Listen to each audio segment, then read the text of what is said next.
My channel. ఇవాళ recipe వచ్చి egg fried rice. First మనం ఆయిల్ పోసుకోవాలి. నూనె మరిగిన తర్వాత ఉల్లిపాయలు, పచ్చిమిరపకాయలు, క్యారెట్, క్యాబేజీ వేసుకోవాలి. కొంచెం అల్లం వెల్లుల్లి పేస్ట్ వేసుకోవాలి. కొంచెం సాల్ట్, కొంచెం పచ్చివాసన పోయేదాకా వేపుకోవాలి. కొంచెం కారం, హోమ్ మేడ్ మసాలా, కొంచెం ధనియాల పొడి. మనం వేసిన మసాలాలన్నీ కలిసేదాకా తిప్పుకోవాలి.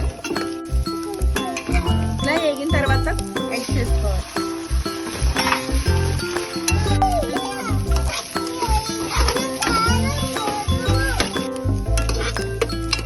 ఇలా వేగిన తర్వాత మనం ఉడికించుకున్న అన్నం వేసుకోవాలి.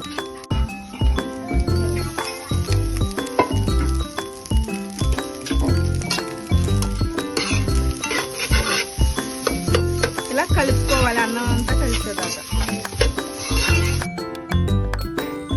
Tasty tasty egg rice ready.